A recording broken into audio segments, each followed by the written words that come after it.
Okay.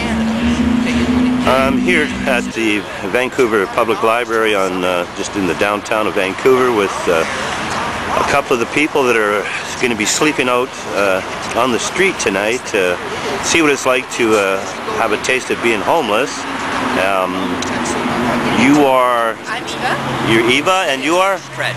Fred. So you guys are going to rough it for 24 hours along with a few of your other colleagues, and going to just see what it feels like to be out in the cold. Yes, we are going to be homeless for 24 hours to raise awareness for Covenant House Vancouver, because at any given time in Vancouver there are about 100 homeless youth on the streets every day. And so you basically started a bit of a fundraiser for Covenant House. Yes. And you guys are basically all connected through the universities here in Vancouver? Yes. The campaign was started by the Student Marketing Association up at Fraser. We are doing fundraising. We are collecting pledges to sleep on the streets, but the most important thing is to gain awareness for Covenant House and just like cause.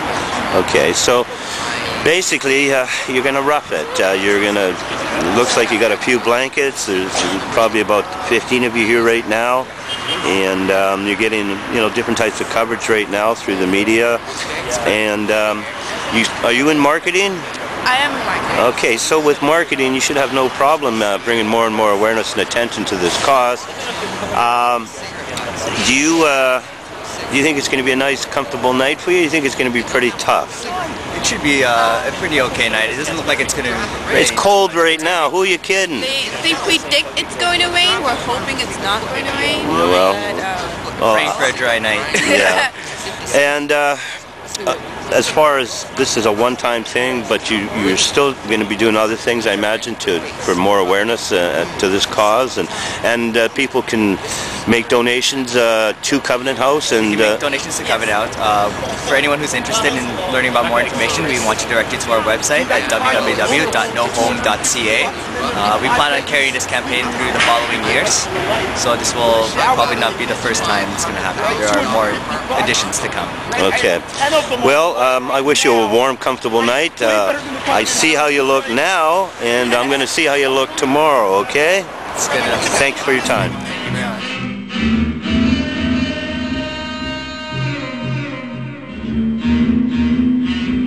I'm standing here with Garrett and Julian.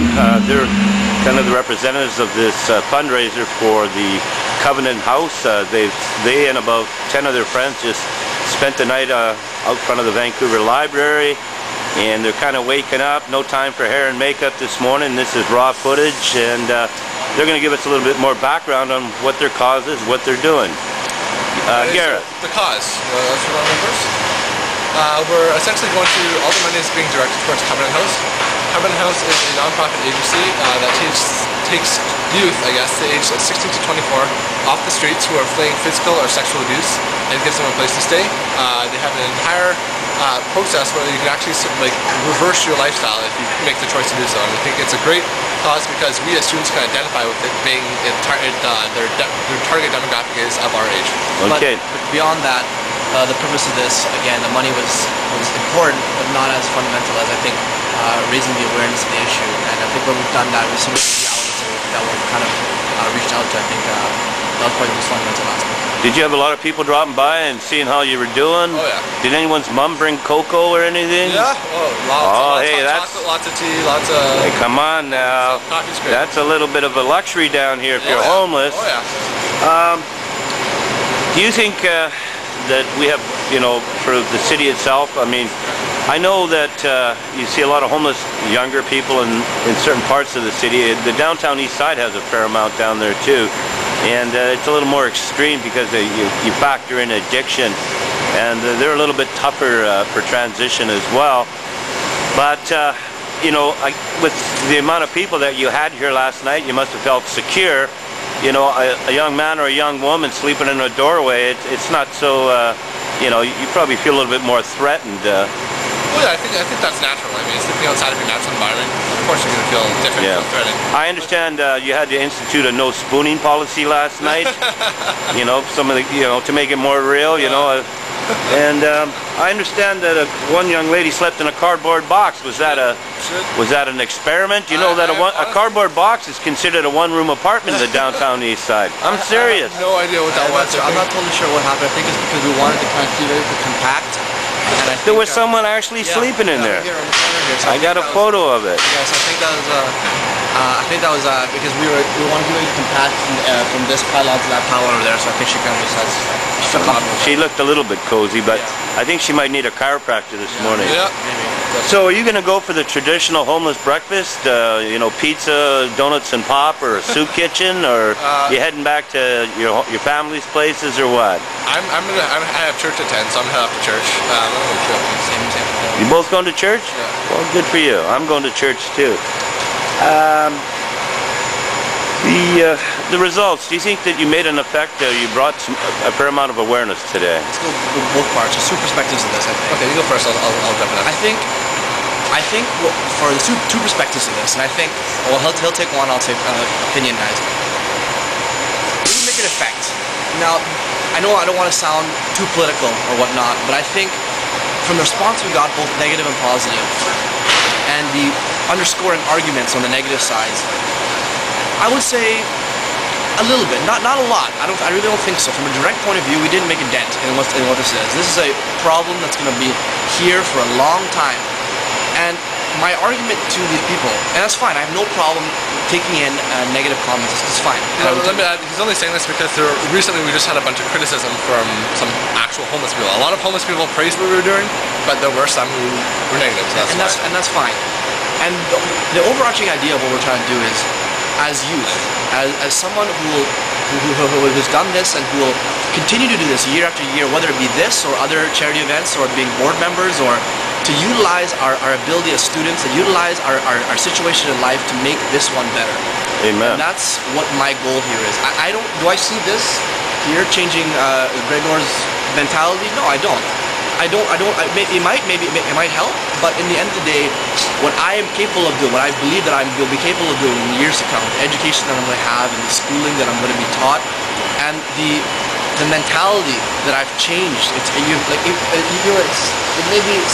very simulated, but my mentality that has changed is so far beyond anything that I could ever learn in school or anything else. Sure, this is real. Yeah, it's a small taste, you know, but you can only imagine what it's like to be alone on the street, no home, no family, no food, or potentially, you know, separated from your family. And I will never disagree with that. Amen. No doubt in my mind. I will never ever argue that point. There's Amen. no doubt that, you know, this was more or less, you know, simulated and whatnot, and that it wasn't as, you know, dangerous. There's no doubt in my mind. It's mostly awareness you're doing this for, and then that's a righteous cause. Stemming from that idea, his was a little bit negative. You could also take the issue that, you know what, you did make a bit of a change today. So I mean, you look at the issue at heart. I mean, is it awareness? Perhaps. Maybe it's not. Maybe there are some. Well, you know what? There are some other issues with that. But like as Zuna was saying, the point of this is to make use of what we have and try and do something that's better. Rather than nothing. Nothing. Yeah. You know what I mean? There's so much apathy today towards anybody who's not, you know, perhaps who is homeless, who's you know, lives on the streets. People just look at them and say they're all the same. They don't take it as a personal point that is somebody's son, somebody's sister, mother, father, daughter, whatever. Especially, you know, while the younger people, if they don't get the help they need when they're younger, they don't need a 20-year bid on the street, you know, sucking the system dry. If anything that would help today might prevent something further. It's a ripple effect, right? Are you aware that there's a homeless hunger fast that's been started by a group of people as well? 2010 homeless youth. Yes, yeah, it's apparently today today, right? Yes, it is today at 12, and it's at the Olympic clock on Georgia here.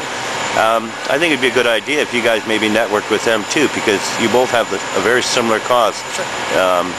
It's been really nice talking to you guys, and I believe we'll be meeting again. And thank you very much for your time.